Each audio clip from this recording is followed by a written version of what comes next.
Anne here, and I like to talk about Disney princesses. Since we've gone through them all individually, let's dig into what their stories have in common, and how this has changed over the last near century. And what better place to start than with their princes, and how they fit into the story. He is most fair of countenance. He is. Handsome of bearing, like Apollo of the Greeks. A figure of romance, sent by the gods and for you alone. As usual with these movies, I'm going to be addressing the hot takes people have from misinterpreting and, frankly, misremembering what goes on. And the main point of this video is to explore the hottest of takes about Disney princes that they teach little girls to wait around to be saved.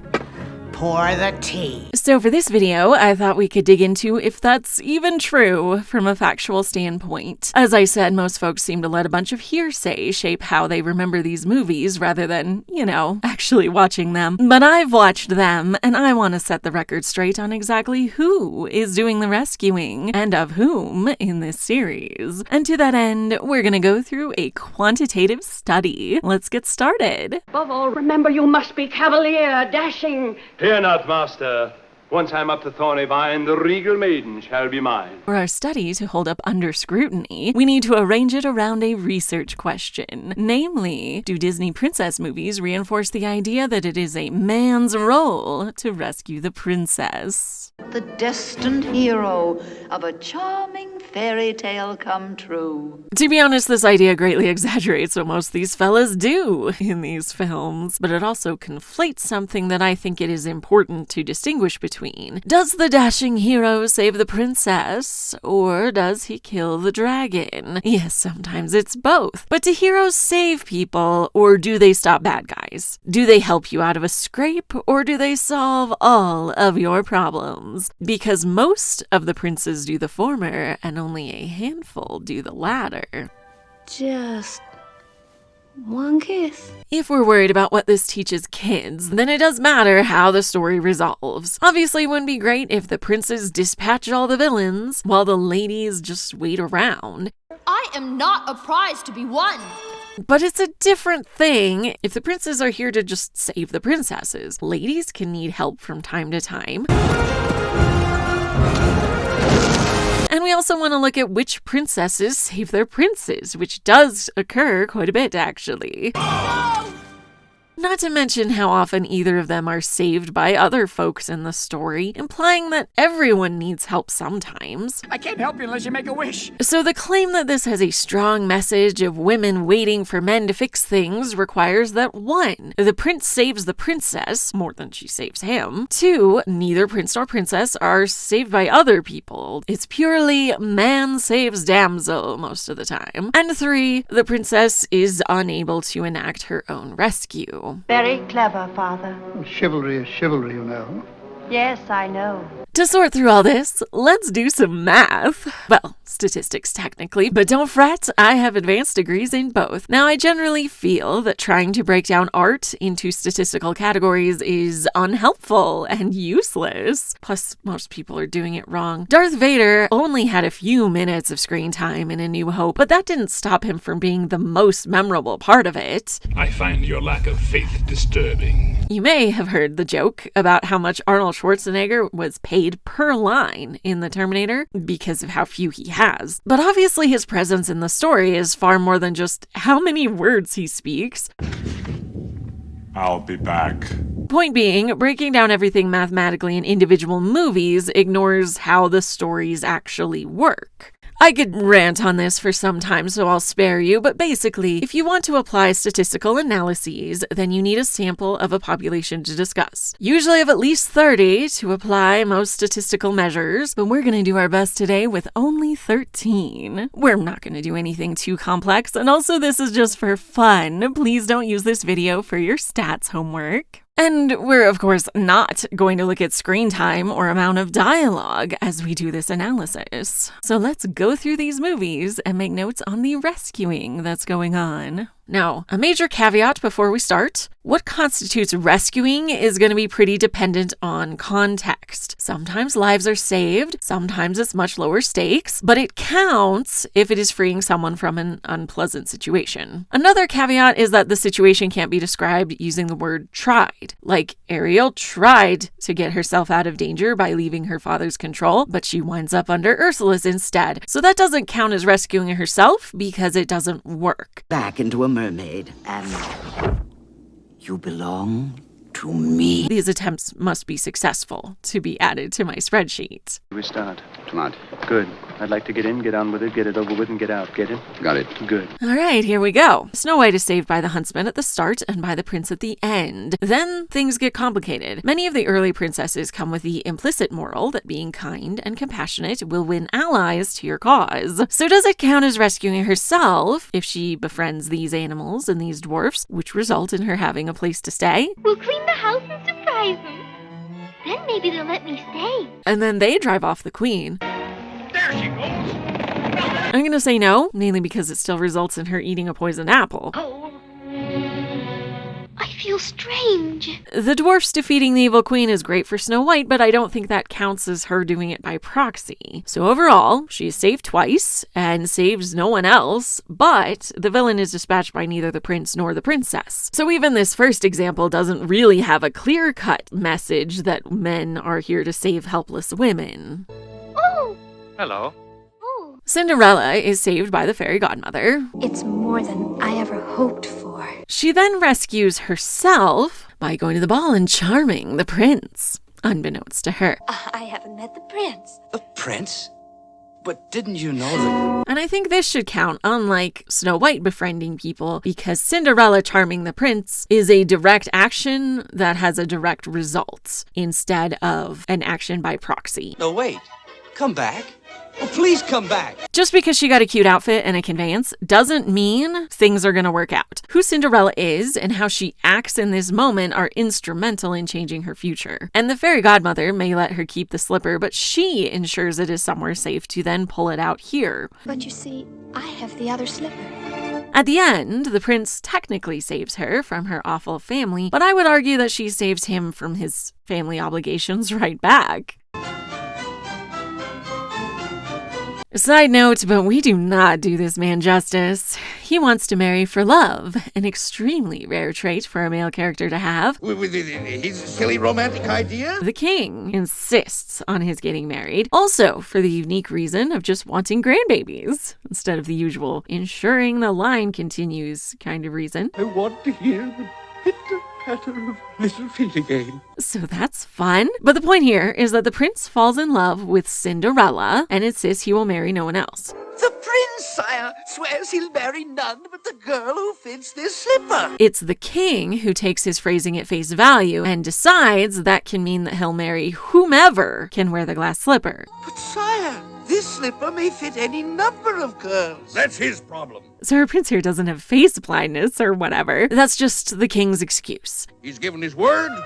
We'll hold him to it. No, Fortunately, they find unquestionably the right girl, so it's a happy ending for everyone.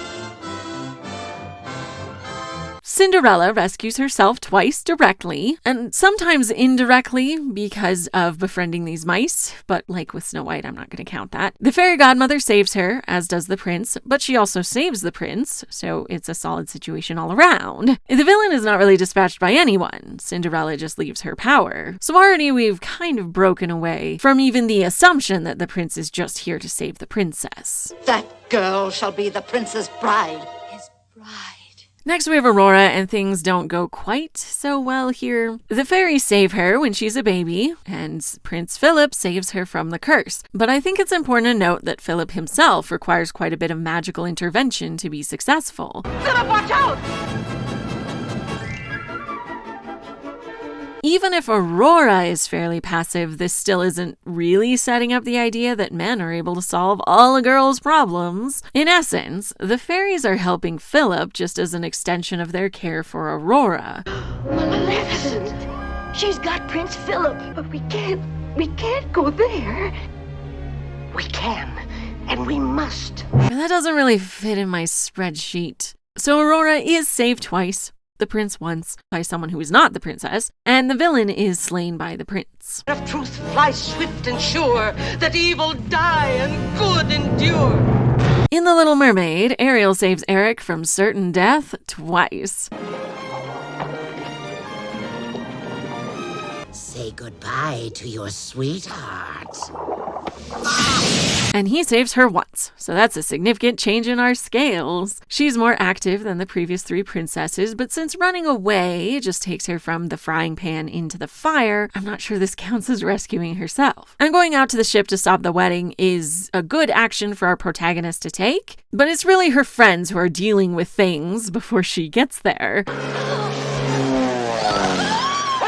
Her voices return to her through their actions. They break the curse on Eric.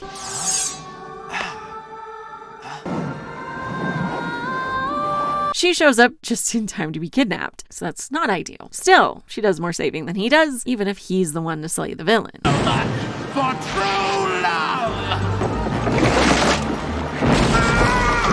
Belle is also a fairly active character, but her actions lead her into more trouble. She goes after her father, which results in having to nobly sacrifice herself for him. She runs away from the beast temper tantrum, and that means he's gotta save her from these wolves.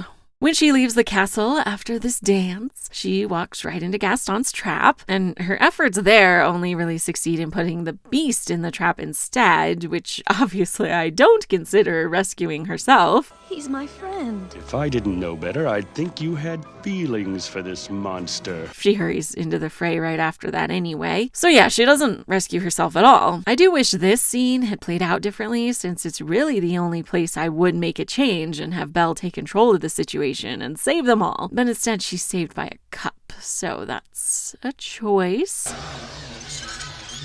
You guys gotta try this thing.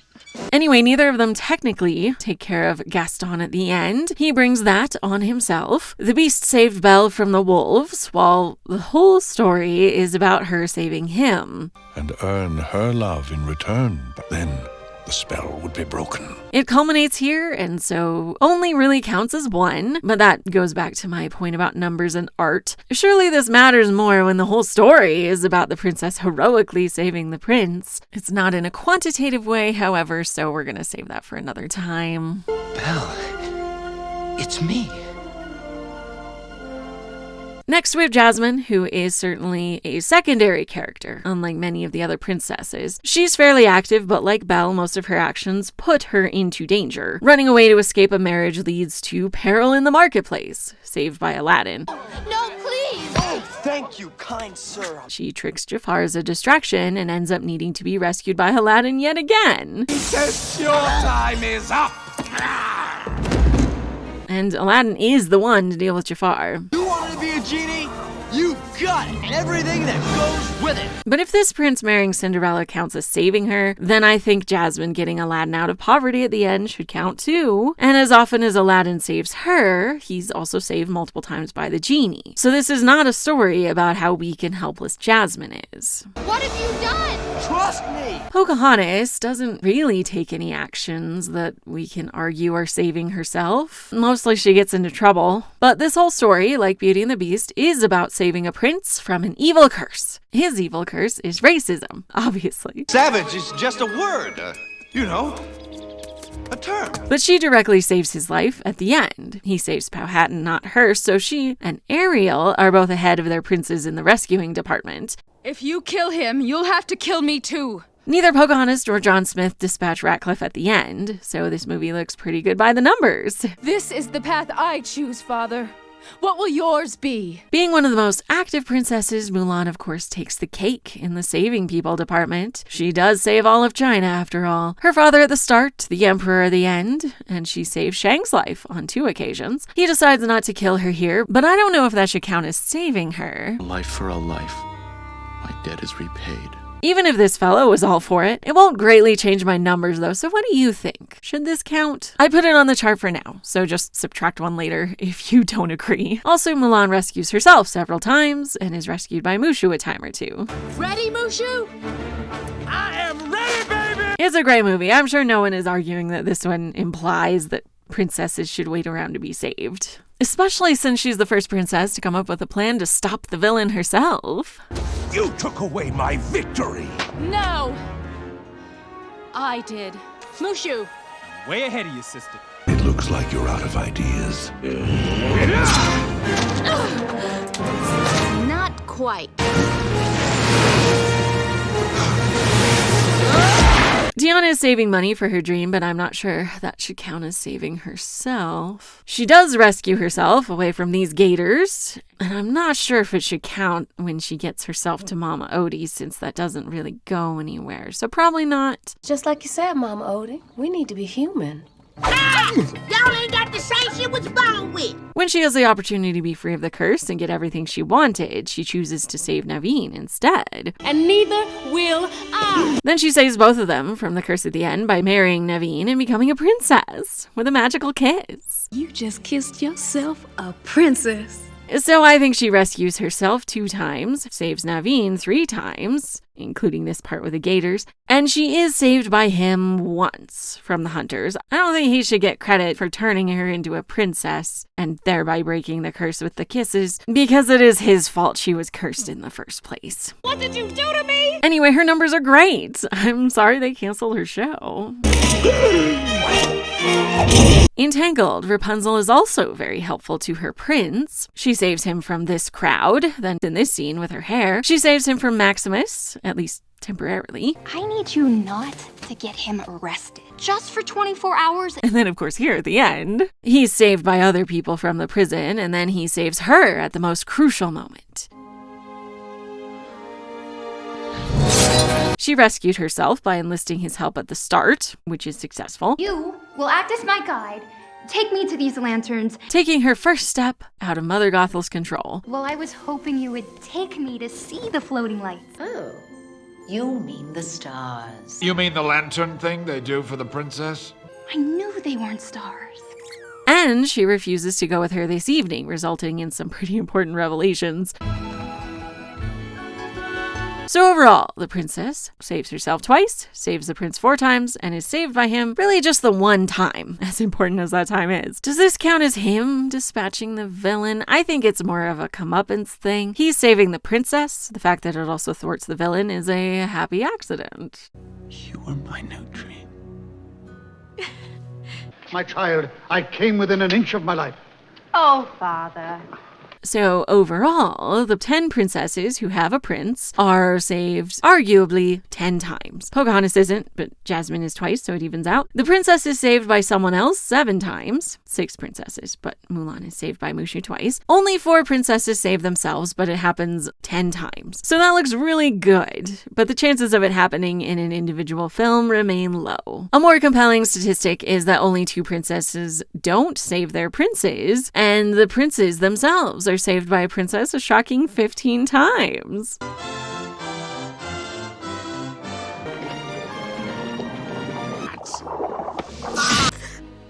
love you. The princess shall marry whoever she deems worthy. Him. No! No! I did. Quick, put me up! That made you A princess. Put him down! Hear me? Him? The princes are not saved by someone else very often, but obviously they spend a lot of time being saved by the princess. Not to mention the fact that most of the princes are in the story much less than the princesses. It's really something. As far as taking out the villain, we have 3 that do it outright. We have 2 that are technically done by no one, but I will admit that it's more the prince's action that leads to it than the princesses. And we have 2 princesses who dispatch the villain.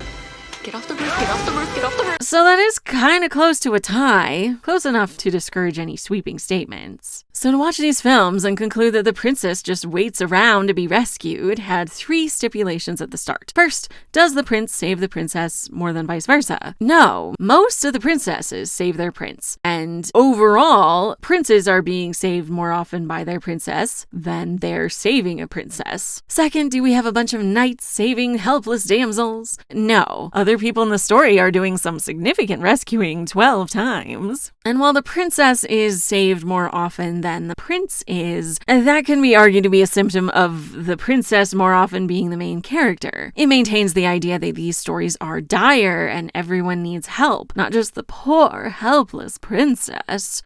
Not in death, but just in sleep, the faithful prophecy you'll keep. So arm thyself with this enchanted shield of virtue.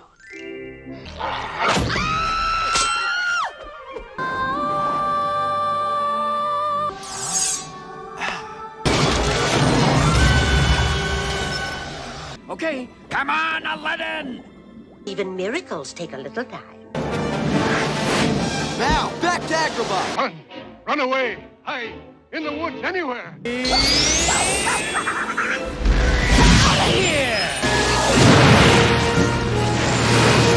The prince most in need of help is also the titular character of his movie, so this seems to indicate that protagonists are just more likely to be in danger. Oh, you can't cheat on this one. I can't help you unless you make a wish. And finally, does the princess rescue herself? Statistically speaking, yes, she is saving herself more often than not. However, since this is just 4 particularly resourceful ladies, I perhaps cannot reject the hypothesis as definitively as I would like. We must do further study to explore this aspect. Because from what I've seen, most people who bring up this idea that princesses just wait around to be saved don't really care if she's saving anyone else. They are upset that the princess doesn't enact her own rescue, and instead a prince, quote unquote, has to show up to do it. Since we couldn't completely reject this idea by looking at the first 10, I think it's time we look at our last 3 princesses and see how often do they save themselves. If they don't have a prince to save them, which feels like then it would be easy for her to pick up the slack and do it herself. But does she? She's in charge of every single day of my life.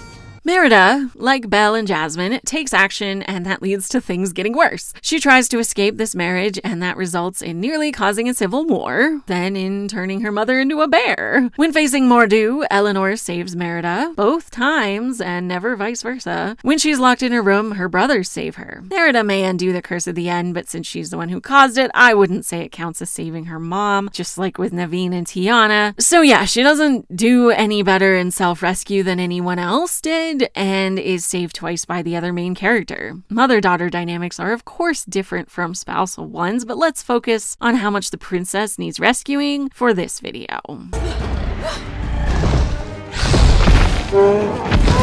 Moana saves a lot of people. Unlike many of the other princesses, when she runs away from home, this leads to success instead of failure. She's saved by her grandmother, by the ocean, and by Maui. He saves her from the pirates, and then she saves him from Tamatoa. What about the heart? He can have it. I've got a better one. He saves her when they're facing Taka, and she also saves him. He's not a prince, and their relationship is not romantic, but he functions similarly to a Disney prince in this story, except he steps aside for her to save the day for everyone. I got your back, chosen one. She deals with the villain, changing our tally to be evenly distributed among princes and princesses, and she breaks even with the male character in terms of saving. So this is all looking really good. But does she rescue herself? I think not, for the same reason that I didn't count Pocahontas or Mulan as rescuing themselves when they improved the societal situation around them. Moana is not directly endangered at the start, so all of this is saving the world heroically, not saving herself personally. Finally, we have Raya, who is saved by her father at the start. She isn't really saved by anyone during the movie, while she does save Sisu a few times. She tends to get herself out of scrapes, and you could say that she rescues herself by tracking Sisu down in the first place, but I think that's the same as the previous bit with Moana. Saving the world is not the same as saving yourself from danger. Please let this be it. At the end, she sacrifices herself to save everyone. Then let me take the first step. And is saved by Namari and her friends, of course.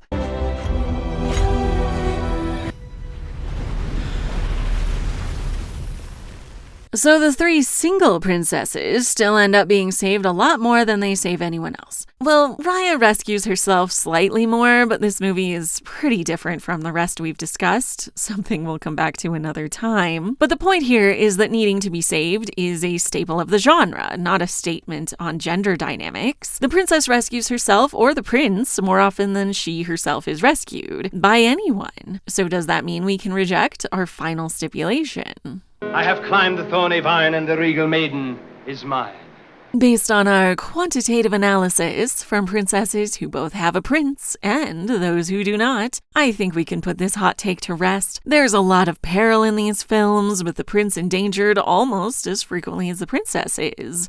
And the fact that the one prince who is the main character is rescued far more often than the others indicates that this is a quality of being a protagonist, not of being a princess. My diamond in the rough. We have multiple examples of the princess saving people, and almost all of them save their prince. So if the prince also saves them, this is a reciprocal relationship, not an uneven one. The impression this gives is that things are dangerous for everyone, instead of specifically for this weak and helpless female. Why did you lie to me? Jasmine, I'm sorry. Did you think I was stupid? No. That I wouldn't figure it out? No. So we can definitively say that the prince's role is not that of a noble knight rescuing damsels. These films are, generally, about the princess, and her wants and needs are both important to how the story unfolds. Sometimes she needs to be rescued, often she wants more than that. It's obviously a good trend that the more recent princesses do more rescuing than their predecessors, as well as it being an improvement to have the prince be more fleshed out as a character.